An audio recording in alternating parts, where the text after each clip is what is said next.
Welcome to the Tech Mobility Podcast.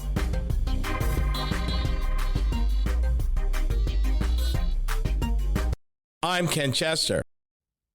On the docket, my review of the 2025 Nissan Altima sedan, the increasing U.S. new dealership count, and believe it or not, Faraday Future, back from the dead again. To join the conversation, be it to ask a question, share an opinion, or even suggest a topic for future discussion, call or text the Tech Mobility Hotline, that number, 872-222-9793, or you can email the show directly, talk@techmobility.show. Also, please be sure to like, subscribe, and follow us on social media, our YouTube channel, and on our two podcasts, the Tech Mobility Podcast and Tech Mobility Topics. And I can tell you, our podcasts are pretty much available anywhere that you enjoy podcasts. And I mean literally any platform. I believe we're on, last count, at least 22 different podcast platforms that you can find either show. So please find us, like us, follow us, and listen in. From the Tech Mobility News Desk, there's a lot of talk, and we've done a lot of it here, about EV charging. And I know, before you groan, more and more news. Yes, it's generally unreliable. Yes, there's not enough of them. Trust me, I know. Yes, to find one, and there's the question of affordability, availability, reliability, all of that. The reason why I bring this up, one of my number one pet peeves on top of all of that, is that the EV industry, as it is currently configured, is biased against apartment dwellers. If you live in an apartment, doesn't matter if you live in a city, suburbia, out in a rural someplace, if you live in an apartment and you want to own an EV, the odds are stacked against you, because right now, if you're a homeowner, you've got a garage or a driveway, you can plug the sucker in.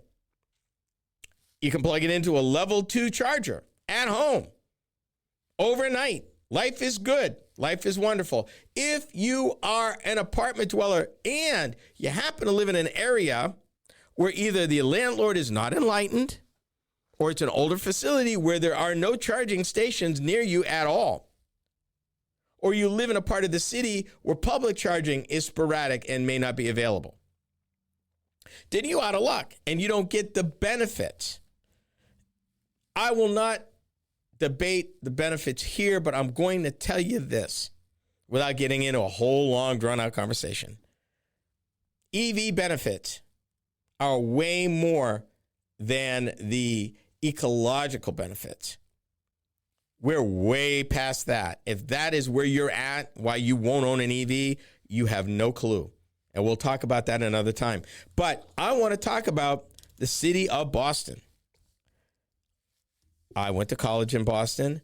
Boston is an old city with narrow roads and generally is not friendly to cars. If you don't believe me, try a Boston winter sometime. Not friendly at all. It's tough enough to find a parking spot in the middle of the summer, let alone the middle of the winter, particularly after a snowstorm. It's hideous. But this is an article in an EV publication from the EV Report, actually. And it says, Boston has embarked on a groundbreaking journey towards sustainability with the introduction of the nation's first behind-the-meter public curbside electric vehicle charger in the Roslindale neighborhood. Now, Roslindale, for those of you that don't know Boston, it's fairly out there. It's kind of it's an enclosed suburb, sort of. It's part of Boston, but not exactly. It is not downtown Boston, not even close. You're probably a good 10 to 15 miles from, say, Faneuil Hall and Haymarket Square and Government Center. You're not close. You're almost not quite way out there on the T, but you're out there a ways. You're out there in the bus route territory and towards the end of the traditional subway lines when you get to Roslindale. You're going to need to get a bus from Roslindale to get to the T. But Roslindale. Behind the meter, that's an interesting term. And what that means is, even though the EV charger is on the curb, it's actually plugged into the homeowner's setup, hence behind the meter. But here's the beautiful part. The homeowner now has options. The way that they're doing this, putting the meter out there, setting it up for the charger, doesn't cost them a thing. And if they want, they can actually charge for it, which means that they could actually make a little change by supporting an EV network on their street that will allow somebody else, if they want to plug in that may not have access, street side. And trust me, you park on the street in Boston a lot because you do not find places to park. Parking is near and dear in Boston. So this is a big deal. They claim this is a vote for equity in EV access, provides charging solutions for street parking drivers, addressing a critical barrier to EV adoption. And trust me when I tell you, in Boston, that is a big deal. Perks for the property owner. Enables revenue from charging fees and boosts property values at no installation cost, which tells me the people installing them probably split the take with you, which is not a bad thing. Swift deployment. Installs in 2 days, paving the way for rapid citywide expansion. The utility doesn't have to get involved. If they did it street side and they had to get a drop from the power grid directly, more cost, more time, it ain't happening. It just won't happen. This charger launch signals a transformative shift in urban EV infrastructure with plans for hundreds more across Boston in the coming year. As transportation and buildings account for nearly 99% of the city's carbon emissions, this step is vital for meeting climate goals. The behind-the-meter design eliminates the need for utility grid enhancements, reducing both costs and installation timelines while easing electrical system strain. Here's a question that just hit me. Most of these vehicles, most of these EVs built now are what we call bidirectional.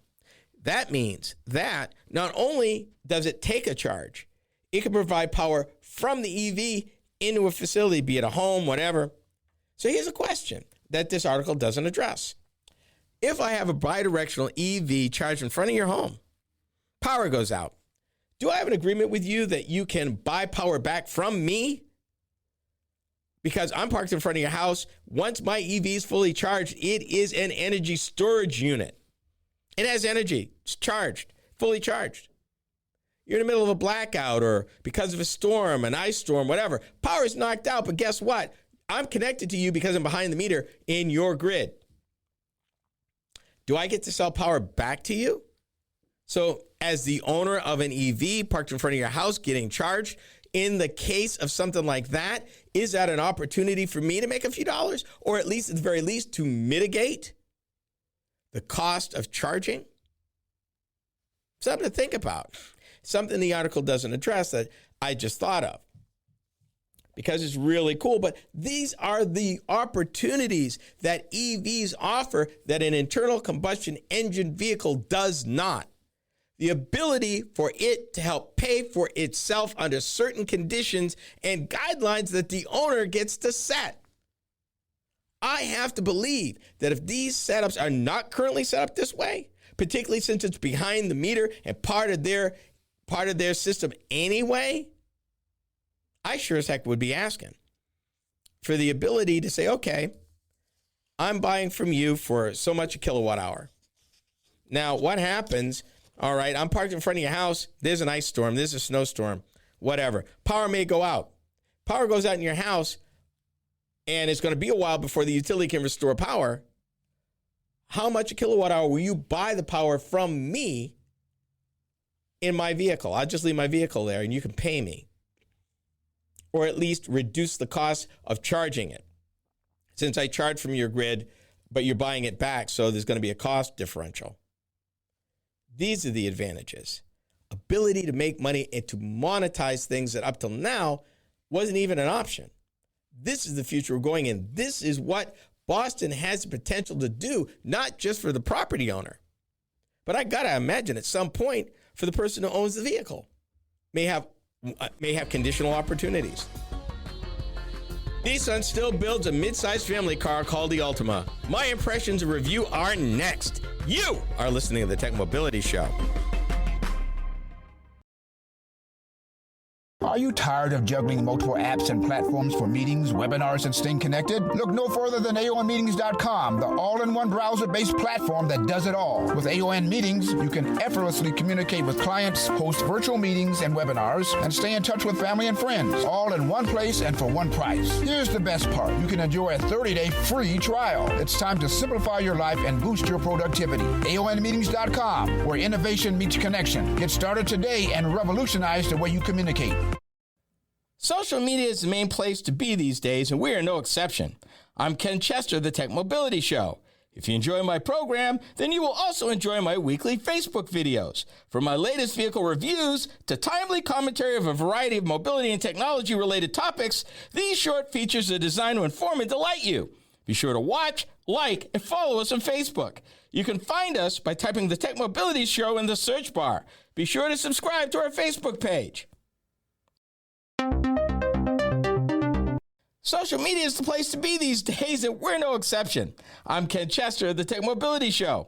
If you enjoy my program, then you will also enjoy my weekly Instagram videos.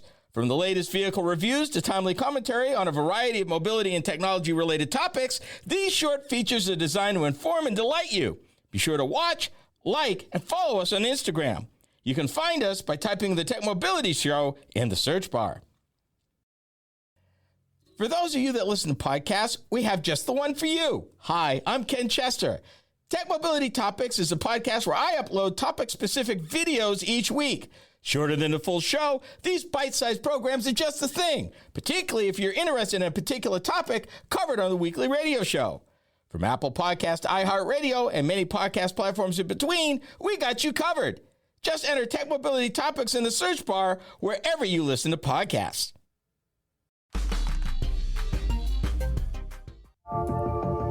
What good is a luxury car if it's so expensive you can't afford to go anywhere? The Nissan Altima is the luxury sedan that says you've arrived. And because it starts under $15,000, it says you can still afford to go places. To find out how smart driving an Altima can be, call 1-800-293-0800 for the Altima profile. You'll get a video about how we precision craft the Altima and subject it to rigorous testing. You'll also hear from several very satisfied Altima owners.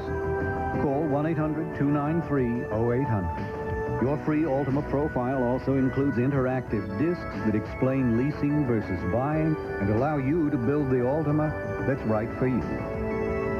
See for yourself how you can do a lot more with Altima than just look at it. Call for your free Altima profile. Where do I even start? That was 1994, 95 back then. And like a Pontiac commercial we ran some months ago, you'll notice, in order to get information, you didn't want to go to the dealer. You had to call, order it. They mailed it to you. You put the disc in your computer, wait for it to ramp up, do your little thing, then maybe fill out an order, which you either had to mail back or something because email really wasn't a thing then. Can you imagine?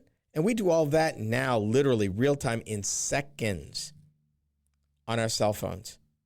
In seconds, including querying your local dealer to see what vehicles are in stock and for sale right now. All of that on your phone. Back then, it was a very drawn-out process. And by the way, that was faster than even before, because before that, you had to go to the dealer, get a brochure, take a test drive, sit with a salesperson that try to configure the vehicle if you wanted to order it, all of that stuff that now you can do in the privacy of your own home. The Nissan Altima, when that car came out, it was unlike anything on the road. It was fast, it was luxurious, it was amazing. And it took the automakers a little bit to catch up. Ford tried with the Ford Contour, probably the closest thing that came to it, but Contour had its own challenges. But the Nissan Altima, amazing car that's still around and still in production. So let me start with this. In 2025, Nissan still builds passenger cars, plural, for retail sale in the U.S. market. Not one, not two, but actually four. Altima, Sentra, Versa, and the Z Coupe. And this at a time when most models from the world's automakers are trucks, SUVs, crossovers, or minivans. The Nissan Altima, as I said earlier, has been part of the automaker's domestic lineup for over 30 years, breaking into the marketplace as a 1993 model. And I'll say it again, I remember when it was introduced to the marketplace, and at the time, there wasn't anything quite like it. Designed to replace the Stanza, the Altima debuted as a compact car, receiving a bump up in size to midsize with the introduction of the second generation in 1998. The Altima is manufactured currently in Nissan's two American plants, in Smyrna, Tennessee, and Canton, Mississippi.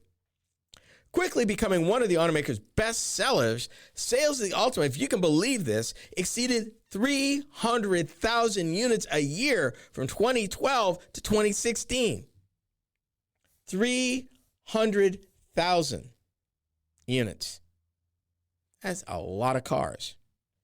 The sixth and current generation of the Altima debuted in 2019. The midsize Nissan sedan received a refreshing just 2 years ago.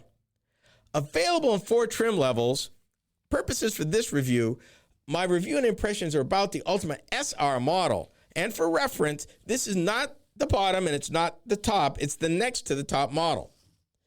It's the Altima SL, which is the top of the line in this model range. And I'm not talking about that one, I'm talking about the SR. Power for the Altima is produced by a 2.5-liter gasoline 4-cylinder engine that makes 188 horsepower and 180 foot-pounds of torque.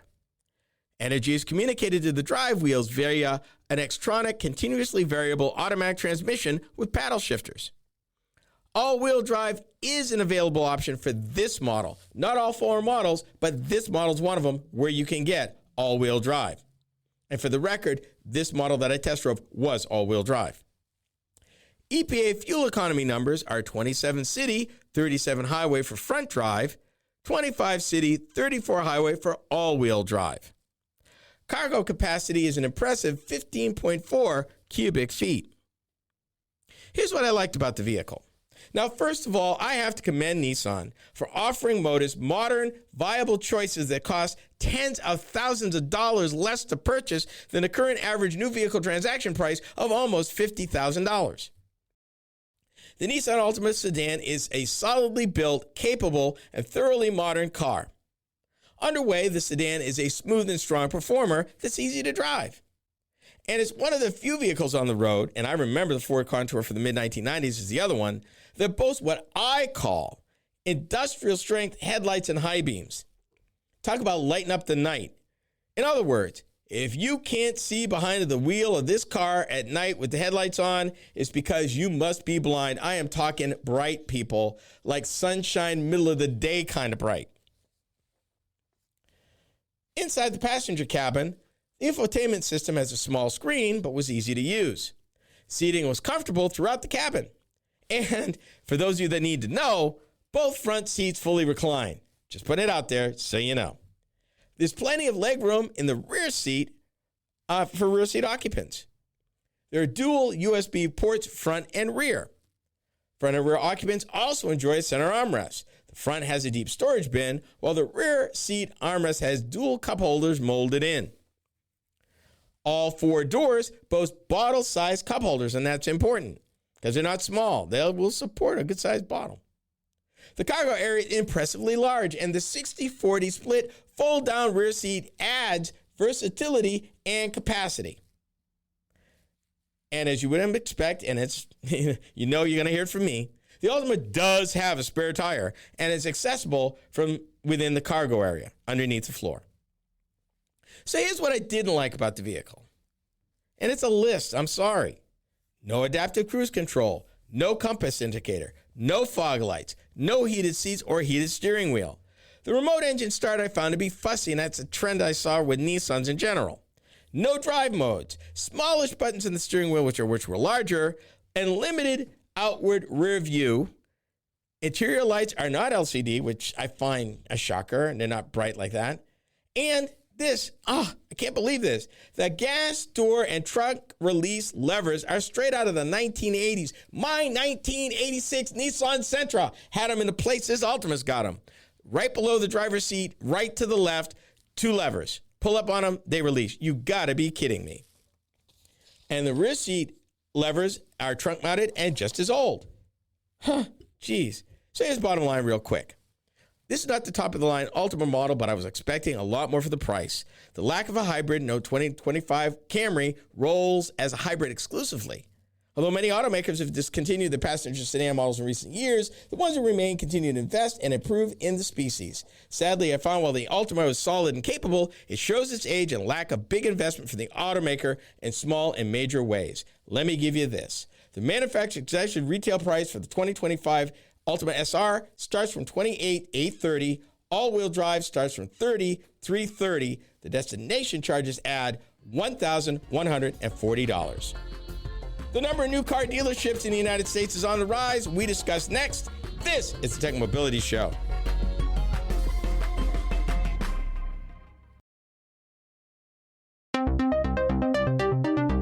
Do you listen to podcasts? Seems that most people do. Hi, I'm Ken Chester, host of the Tech Mobility Show. If you've missed any of our weekly episodes on the radio, our podcast is a great way to listen. You can find the Tech Mobility Podcast just about anywhere you can enjoy podcasts. Be sure to follow us. From Apple Podcasts to iHeartRadio and many platforms in between, we are there. Just enter the Tech Mobility Podcast in the search bar wherever you listen to podcasts. Social media. It's the place to be, and we're no exception. Hi, I'm Ken Chester, host of the Tech Mobility Show. Several times a week, I post to TikTok several of the topics that I cover on my weekly radio show. It's another way to keep up on mobility, technology, news, and information.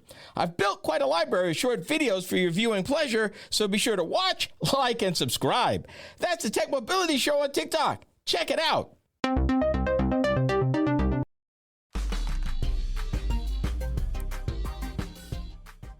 Isuzu, Suzuki, Saab, Eagle, Plymouth, Saturn, Oldsmobile, Hummer, Pontiac, and Mercury.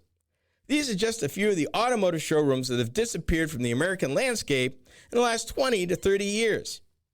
This has also resulted in a shrinking of the total number of new vehicle dealerships. But in the past few years, industry pundits have noticed the number is growing. And it's not from where you might expect. This is Topic B. Automotive News gives a breakdown of the U.S. car dealership count for 2024. And they looked at 2 things. They looked at the total number of dealers, who, what, and where, and something they call throughput. Let me explain throughput.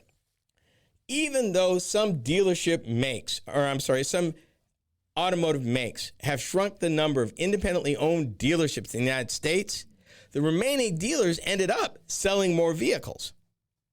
As a result, that made them more profitable. Now, in the case of Buick, Cadillac in prior years, Lincoln now, and a few others, they're looking at pruning their dealer body, if you can believe that.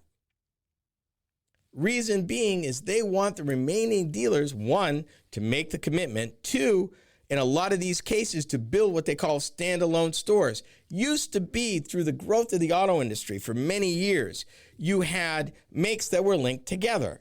Like, for example, a Buick Chevy dealer, a Cadillac Oldsmobile dealer, a Buick Chevy dealer, a GMC Cadillac Chevy dealer, all kinds of combinations. And in some cases, you might have had a Chevy Saab dealer, a Chevy Honda dealer, a Chevy Nissan dealer.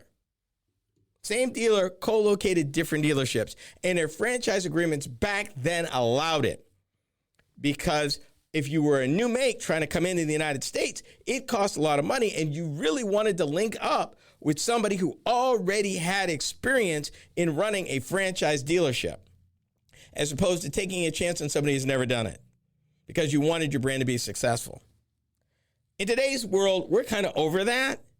And what we're looking at now is auto manufacturers want consumers to have a very singular, brand-specific experience. So if they're an upscale manufacturer, if they're an upscale nameplate, they really want the dealer to invest in what they call a standalone dealership, not dueled with anybody. So that if you're talking if you're talking Genesis, it's a Genesis dealer, not a Hyundai Genesis dealer. If you're talking Chevrolet, it's a Chevy dealer, not a Chevy Buick dealer, or back in the day, Chevy Oldsmobile dealer. They just want you to concentrate on that. So, who's growing? Who isn't? Let me start with the numbers. As of January 1st, there were 18,311 new vehicle dealerships in the United States of America. The article goes on to say that each of the Detroit 3 automakers lost dealers, while import-badged automakers added stores. So who lost the most dealers last year? Ford Motor Company did. They lost 68. GM and Stellantis shed smaller numbers, but they did. However, the industry's average throughput, in other words, the average new vehicle sales per franchise, rose. This is average for everybody, by the way. 511 vehicles last year. And that's up 28 vehicles from a year ago. That's as of January 1st, 2025. 511 vehicles. Now, if you take that times the average vehicle price of $50,000, it gets into real serious money, real serious fast. You can kind of understand that. Now I'm going to skip around. U.S. light vehicle sales through franchises in 2024 increased to just 15.35 million, and that was an increase. It doesn't include sales by electric vehicle brands BrightDrop, Fisker, Karma, Lucid, Rivian, and Tesla. Still 15.3. But it did include, for the first time, the Vietnamese EV maker VinFast. They had 35 dealers as of the end of 2024. Bet you didn't know that. The nameplate that lost the most franchises, and it's by choice, was Buick, down 135, down at 927. And it's down by more than half over the past 2 years because Buick has offered buyouts to their dealers.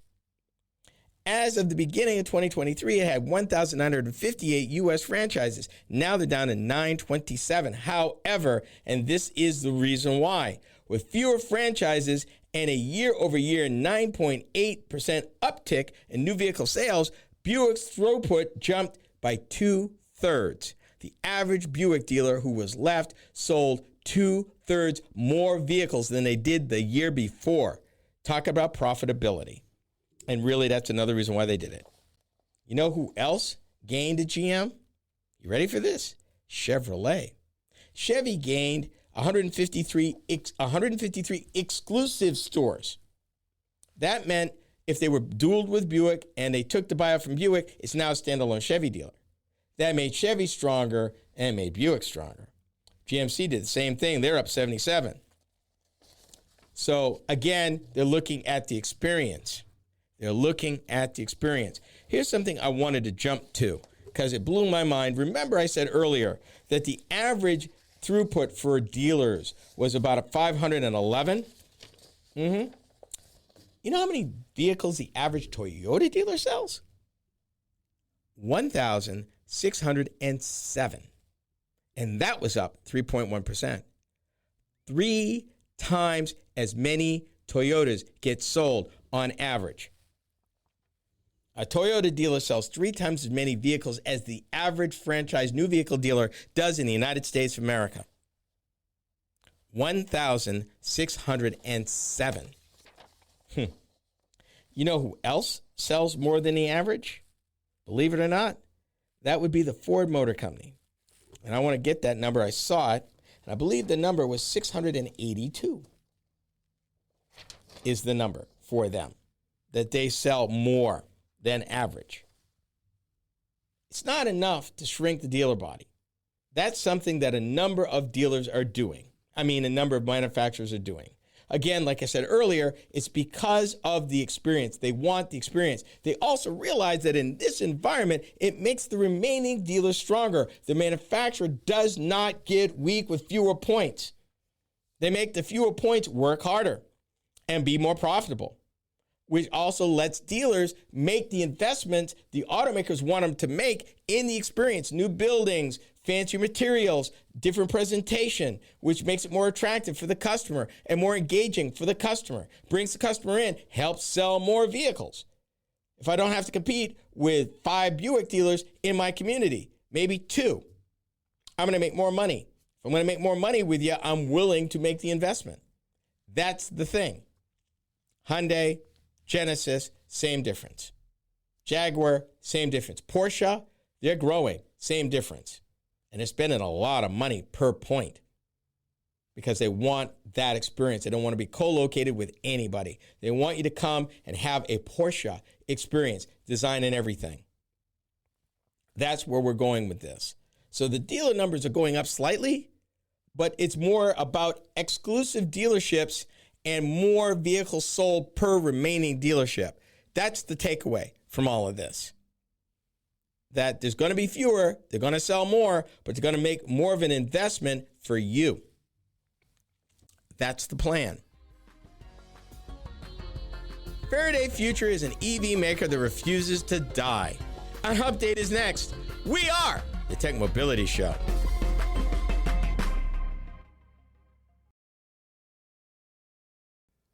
To learn more about the Tech Mobility Show, start by visiting our website. Hi, I'm Ken Chester, host of the Tech Mobility Show. The website is a treasure trove of information about me and the show, as well as where to find it on the radio across the country. Keep up with the happenings at the Tech Mobility Show by visiting techmobility.show. That's techmobility.show. You can also drop us a line at talk@techmobility.show.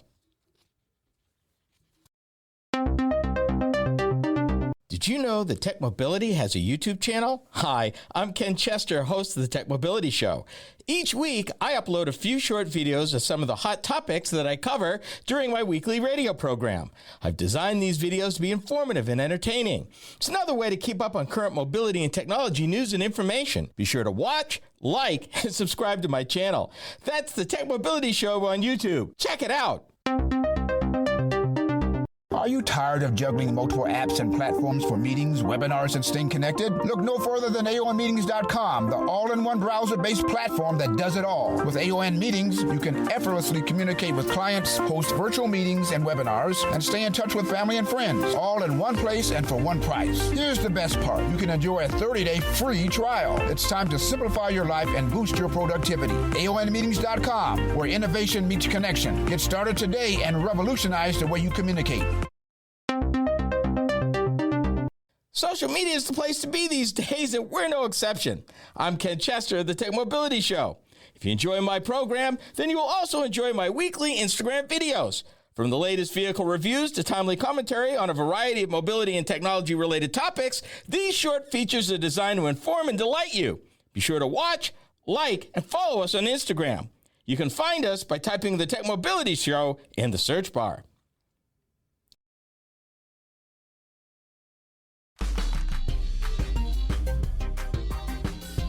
Since starting this program back in 2017, I've talked a lot about a number of new and promising EV startups. Some are still around, some have faded from memory, and some, like Rivian, are thriving. You might remember Bollinger, one of the ones we first talked about. And another one that we talked a lot about back in the day was Faraday Future, a company that introduced its first prototypes to the world at CES back in 2017. It's one such company. I have detailed their ups and downs each time that I called them dead, for sure. And they came back to life again. Well, it's back again, and we discuss. This is Topic C. The EV report, and I just learned a lot about this source that I use. See, a little background before I get into this, because this is kind of a side note. This is free. I refer to a lot of different publications, magazines, trade publications, all sorts of stuff. And I usually cross-check it because I don't take just that. I will usually get another source or two. The EV report that I took the original story from, but I didn't stop there because I knew the backstory, painted this wonderful picture of Faraday Future and how modern it is, and it's a leading EV manufacturer. Put a pin in that, because they're not. And they're going to New York, and they're going to do all these cool things now in the New York market. And I know for a fact for the last 10 years, between lawsuits, starting and stopping factories, laying people off and almost going bankrupt, then getting money last minute, this has been its history for 10 years. We got money. No, we don't. We're going to build here. No, we're not. We're going to lay folks off. Yes, we are. Everybody's gone. But, though, we're going to build this car here. No, we're going to pivot to vans, though. All of this is part of their history. I noticed the EV report didn't deal with any of that, which I thought was unfortunate. I mean, they were the rah-rah, and that's fine, but I wish they had talked about everything else, and they didn't. So let me start with what they did talk about, which is factual. The company now is called Faraday Future Intelligent Electric, and it's set to break into the New York electric vehicle market, bringing its premium FF91 2.0 and future FX models to the state. The company, based in California, announced plans for flexible leasing services through a strategic partnership alongside a New York metro area office to bolster investor relations. And that is they kind of tucked that in there. Here's some facts. To my knowledge, Faraday Future has not built 1,000 cars. I don't think they've built 500. Best I can tell, I think they've built a total of less than 50. So my question is, all right, knowing what I know about the auto industry, it's something called product smoothing. What that is that you ramp up a production line and you run that production line for a while, making changes and tweaks till it clicks, till people start getting it right consistently, the quality reaches a certain level, and it gets good. And the longer you run that line, the better it gets, the higher the quality gets. Let me tell you something. On average, it takes an average auto assembly line between 10 to 50,000 units to get to that point, to where they've got product that they can be proud of, that they're going to be okay with. And that's only after excessive testing, valuation, and running it hot, cold, wet, dry, crashing these things in for EPA certification. All these things have to happen, and it takes years and money.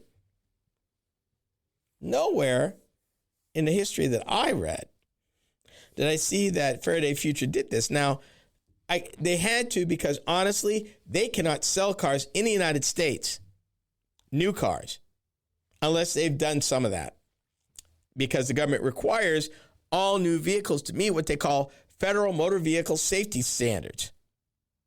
They gotta meet them. There are some notch-out exceptions, but not that many. And trust me, if they're out there in New York, a very, very discriminating market in terms of the people that they're looking for, because these cars ain't cheap.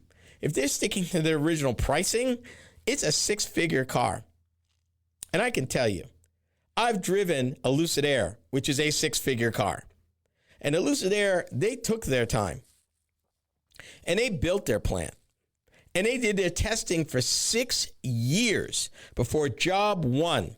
They tested on the Honda track. They tested all over the place. I saw their prototype about the same time that Faraday in New York, about the same time Faraday Future showed it at CES in Las Vegas.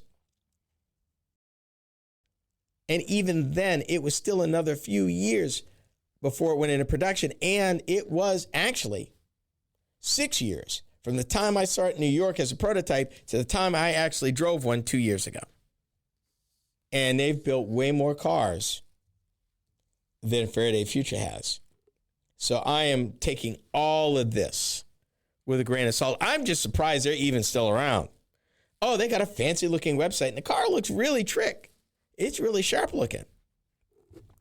But, and this part kills me, and I'm reading, this is not me, I am reading from EV Report, which is why I have an issue. The minute I knew they were in trouble with me when they said, and I quote, Faraday Future, a leader in intelligent electric mobility, stop right there. Nope. You could say that of Lucid. You could say that of Rivian. Faraday Future? No.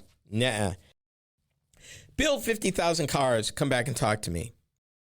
10,000 cars, come back and talk to me. No. Known for its FF91 2.0, a luxury EV packed with cutting-edge tech, the company now plans to introduce FX models aimed at a wider audience with competitive pricing. Excuse me, Fisker Automotive, which went bankrupt last year, built more vehicles than you did, and they had problems. And actually, truth be told, they had contracted with a well-known and very highly regarded automotive contract manufacturer to build them. They didn't do fly-by-night, and they had problems. So forgive me if I am extremely skeptical about this whole announcement. Very skeptical. And I had to check the date. The date is March 11th, because for a minute there, I thought it might have been April Fool's, and it's not. Can an EV manufacturer that's hardly built any, and it's had money problems since the day it was founded, build a vehicle deliverable and it will meet with discriminating tastes of a high level from people who are used to buying and owning the best? That's a question. Now, Elon Musk pulled this off with the Model 3. We laughed at him because up to then they hadn't built 100,000 vehicles. But they built way more with the Model S than Faraday Future has built. Lucid has built more than Faraday Future. Rivian has built more than Faraday Future. We'll see. We've come to the end of our visit. Be sure to join me again next time right here. This has been the Tech Mobility Show. The Tech Mobility Show is a copywritten production of Tech Mobility Productions, Incorporated. Any rebroadcast, retransmission, or any other use is prohibited without the written consent of Tech Mobility Productions, Incorporated.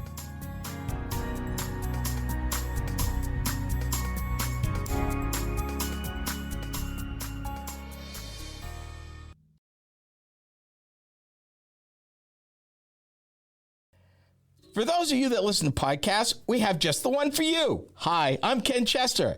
Tech Mobility Topics is a podcast where I upload topic-specific videos each week. Shorter than the full show, these bite-sized programs are just the thing, particularly if you're interested in a particular topic covered on the weekly radio show. From Apple Podcast to iHeartRadio and many podcast platforms in between, we got you covered. Just enter Tech Mobility Topics in the search bar wherever you listen to podcasts. Social media. It's the place to be. We're no exception. Hi, I'm Ken Chester, host of the Tech Mobility Show. Several times a week, I post to TikTok several of the topics that I cover on my weekly radio show. It's another way to keep up on mobility, technology, news, and information. I've built quite a library of short videos for your viewing pleasure, so be sure to watch, like, and subscribe. That's the Tech Mobility Show on TikTok. Check it out. To learn more about the Tech Mobility Show, start by visiting our website. Hi, I'm Ken Chester, host of the Tech Mobility Show. The website is a treasure trove of information about me and the show, as well as where to find it on the radio across the country. Keep up with the happenings at the Tech Mobility Show by visiting techmobility.show. That's techmobility.show. You can also drop us a line at talk@techmobility.show. Do you listen to podcasts? Seems that most people do. Hi, I'm Ken Chester, host of the Tech Mobility Show. If you missed any of our weekly episodes on the radio, our podcast is a great way to listen. You can find the Tech Mobility Podcast just about anywhere you can enjoy podcasts. Be sure to follow us. From Apple Podcasts to iHeartRadio and many platforms in between, we are there. Just enter the Tech Mobility Podcast in the search bar wherever you listen to podcasts.